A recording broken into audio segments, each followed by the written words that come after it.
بھائی بھی میرے ساتھ آ کے بیٹھ گیا۔ اس کا چہرہ گلابی ہو چکا تھا۔ میں بھی بھائی کی یہ حالت دیکھ کر خوش ہو رہی تھی، کیونکہ بھائی جب اس حالت میں ہوتا تو اچھے سے کام کرتا ہے۔ بھائی مجھے کہنے لگا، شیزہ باجی، میں تمہاری شادی کے بارے میں سوچتا ہوں تو بہت اداس ہو جاتا ہوں، کیونکہ ہم یہاں تو ایک دوسرے کے ہر وقت ساتھ ہوتے ہیں۔ جب تم چلی جاؤ گی تو میں کیسے گزارا کروں گا؟ میں نے کہا، بھائی شادی تو میری ہونی ہے، اب ساری زندگی میں کنواری تو نہیں رہ سکتی، آج نہیں تو کل ہو ہی جانی ہے۔ ہم ایک دوسرے کے دکھ سکھ بانٹ ہی رہے تھے کہ اچانک بھائی کے موبائل پر کال آئی، تو بھائی نے کال اٹینڈ کی تو میرا ابو تھا۔ کہنے لگا، بیٹا تمہاری ماں شیزہ اور تم سے ملنا چاہتی ہے، وہ کہہ رہی تھی کہ مجھے میرے بچوں کی بہت یاد آئی ہے، تو تم لوگ کل صبح ہی گھر واپس آ جاؤ، اور تمہاری امی نے شیزہ باجی کا رشتہ بھی دیکھ لیا ہے، اب جلد سے جلد شادی کرنی ہوگی۔ بھائی نے کال ختم کی اور ماتھا پکڑ کر بیٹھ گیا۔ میں نے پوچھا، بھائی کیا ہوا؟ تو کہنے لگا، لگتا ہے اب یہ لوگ ہمیں جدا کرنا چاہتے ہیں۔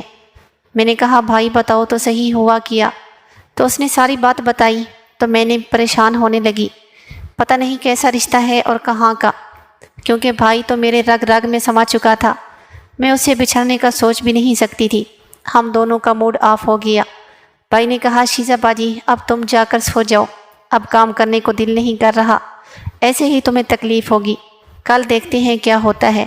اور بھائی میرے پاس ہی سو گیا اور میں بھی بھائی کو گلے لگا کر سو گئی، اور تقریباً مجھے نیند آ گئی، لیکن رات کا کوئی پہر تھا، میں ہلتی ہوئی محسوس ہوئی۔ آنکھ کھول کر دیکھا تو بھائی لگا تھا، میں ہنس کر پھر سو گئی۔ بھائی 10 منٹ کام کرنے کے بعد تھک کر پھر سے سو گیا اور میں بھی سوئی رہی، بھائی سے کوئی بات نہیں کی اور بھائی کو نیند آ گئی۔ لیکن اب میرا بھی دل بھر چکا تھا، میں بھی آرام کرنا چاہتی تھی اور مجھے نیند آ گئی۔ تو صبح 8 کا ٹائم ہوگا تو بھائی نے مجھے اٹھایا، کہا، شیزہ باجی کیا ہوا، ابھی تک سوئی ہو؟ آج ناشتہ بھی نہیں بنایا اور گھر بھی چلنا ہے آج۔ میں نے کہا، بھائی تم سونے کہاں دیتے ہو جو صبح جلدی اٹھوں؟ بھائی نے کہا، شیزہ باجی آج کل یہی تو موقع ہے ہمیں کھل کر کام کرنے کا، جب گھر چلیں گے پتہ نہیں ٹائم ملے گا یا نہیں۔ پھر بھائی نے کہا، چلو اب ناشتہ تیار کرو، پھر چلتے ہیں گھر۔ میں اٹھنے لگی لیکن اٹھ نہیں پا رہی تھی، کیونکہ بھائی نے تو سکون ہی نہیں کرنے دیا اور میں بہت ویک ہو گئی تھی۔ پھر بھائی نے میری بازو سے پکڑ کر اٹھایا، میں کچن میں گئی، ناشتہ بنایا اور ہم دونوں نے ایک دوسرے کے منہ میں کھانا دیا۔ بہت پیار ہو گیا تھا، ہم الگ نہیں ہونا چاہتے تھے۔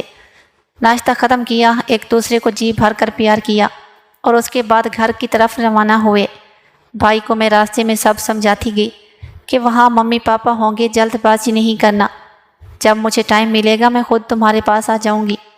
خیر ہم گھر پہنچ گئے، امی نے مجھے گلے لگا لیا اور کہنے لگی، میری بیٹی اتنا کمزور ہو گئی، کچھ کھاتی بھی تھی کہ نہیں؟ اب اسے کیا پتا کہ تیرا بیٹا کتنا کچھ کھلاتا ہے۔ ہم تھکے ہوئے تھے اور جا کر اپنے اپنے کمرے میں سو گئے۔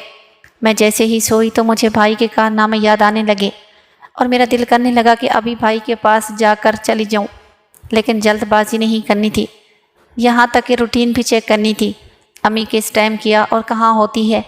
ابو کا تو کوئی مسئلہ نہیں تھا، وہ اپنی جاب پر چلے جاتے تھے۔ سارا دن میں اپنے کمرے میں سوئی رہی۔ جب رات ہونے لگی تو امی نے آواز دی کہ تم دونوں باہر آ جاؤ، تمہارا ابو بلا رہا ہے۔ ہم باہر آئے تو ابو نے مجھے کہا، شیزہ بیٹا میں نے تمہارا رشتہ طے کر لیا ہے، لڑکا اچھا ہے اور اچھا خاصا کماتا بھی ہے، لیکن وہ ہے بہت دور۔ یہ بات سنتے ہی میں رونے لگی اور ابو کو میں دور شادی نہیں کرنا چاہتی، میں بھائی کے بغیر کیسے رہوں گی، ہم ساتھ ساتھ پلے بڑے ہیں، اب اکیلی اس کے بغیر کیسے رہ سکتی ہوں۔ اور بھائی کو سائڈ پر کوہنی ماری کہ تم بھی کچھ کہو، تو بھائی نے کہا، جی بابا شیزہ باجی ٹھیک کہہ رہی ہے، ہم الگ الگ کیسے رہیں گے، چلو قریب کوئی رشتہ ہوتا تو ہم ایک دوسرے کو دیکھ تو لیتے۔ پھر ابو نے کہا، کیا ایسا رشتہ تم لوگوں کی نظر میں ہے تو بتاؤ۔ بھائی نے کہا، جی ابو میرا دوست اسد ہے اور وہ بھی شیزہ باجی کو پسند کرتا ہے، اگر آپ کی اجازت ہو تو میں اس رشتے کی بات کر لوں، اور اس کے گھر اس کی چھوٹی بہن بھی ہے، کیا پتہ وہ اپنی بہن کی شادی مجھ سے کرا لے۔ ابو مان گیا اور میں نے بھائی کو آنکھ ماری کہ ہمارا پلان کامیاب ہو گیا۔ اب اسد کو اپنے پیار میں تڑپانا ضروری تھا، کیونکہ اگر آسانی سے ہم ہاں کہہ دیتے تو شاید وہ میرے بھائی کو زیادہ گھر نہیں آنے دیتا۔ میرے بھائی نے کہا، شیزہ باجی یہ لو نمبر اور اسد کو کال کرو، اسے اپنی زلفوں کی اداؤں سے اپنا دیوانہ بناؤ، میرے لیے یہ کون سا مشکل بات تھی، کیونکہ ایک تو وہ پہلے ہی میرے اوپر دل ہار بیٹھا تھا، اوپر سے اگر مجھے اس کے ساتھ کام بھی کرنا پڑتا تو میں کرنے کو تیار تھی، کیونکہ بھائی نے تو مجھے چھوٹ دے دی تھی، اور ویسے بھی میری شادی اسد کے ساتھ ہونے والی تھی۔ میں نے ذرا بھی دیر نہیں کی، اسد کو کال ملا دی۔ آگے سے اس کی بہن نے فون اٹھایا۔ میں نے کہا پہچانا؟ اس نے کہا نہیں، آپ کون ہو؟ تو میں نے کہا میں شیزہ بات کر رہی ہوں۔ وہ بڑی خوش ہوئی اور کہنے لگی شیزہ تم کہاں گم ہو گئی، کبھی پھر ملی بھی نہیں۔ میں نے کہا بس وہ امی ابو نے گھر بلا لیا تھا، اس وجہ سے بات نہیں ہو پائی۔ اسد کی بہن کا نام گلابو تھا۔ میں نے کہا گلابو سنا اسد کیا کرتا ہے آج کل؟ تو وہ کہنے لگی اس کا ایک لمحہ بھی تجھے یاد کیے بغیر نہیں گزرتا، وہ ہر دن تمہارے جواب کے انتظار میں ہے کہ کب تم اسے اپنا ساتھی۔ تو میں نے کہا اب اسد کہاں پہ ہے؟ تو گلابو نے کہا بھائی کھانا کھا رہا ہے، میں اسے ابھی جا کر فون دیتی ہوں۔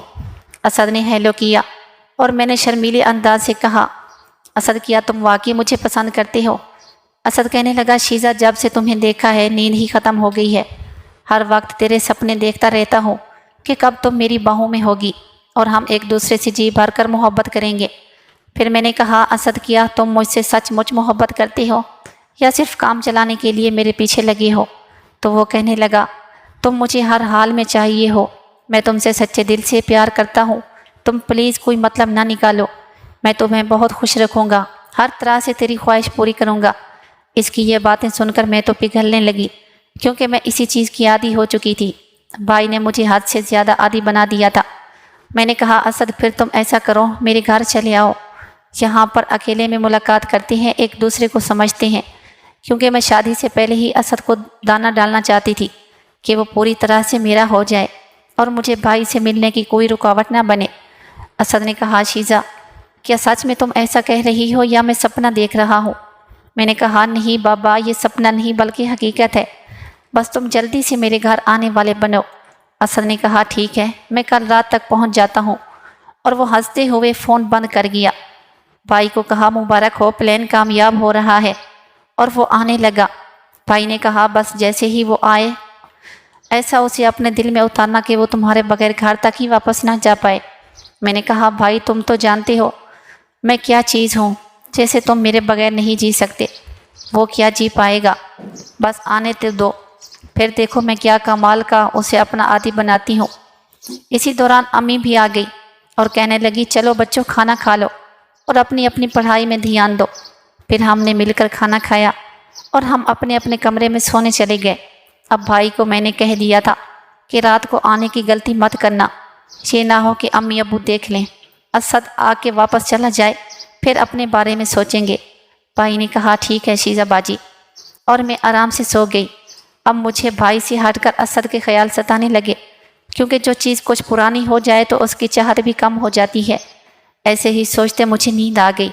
صبح سویرے امی نے جگایا اور کہا چلو بیٹا نہا دھو کر فریش ہو جاؤ، اور میں واش روم میں گئی، خود کو اچھے سے صاف کیا کیونکہ اسد جو آنے والا تھا، اور میں بیٹھ کر اسد کا بے صبری سے انتظار کرنے لگی۔ پیارے ناظرین، اس کہانی کا بقیہ حصہ اگلی ویڈیو میں اپلوڈ کیا جائے گا۔ جس نے اس کہانی کے پارٹ 1، 2، 3 نہیں دیکھے وہ اس چینل کے اوپر جا کر دیکھ سکتے۔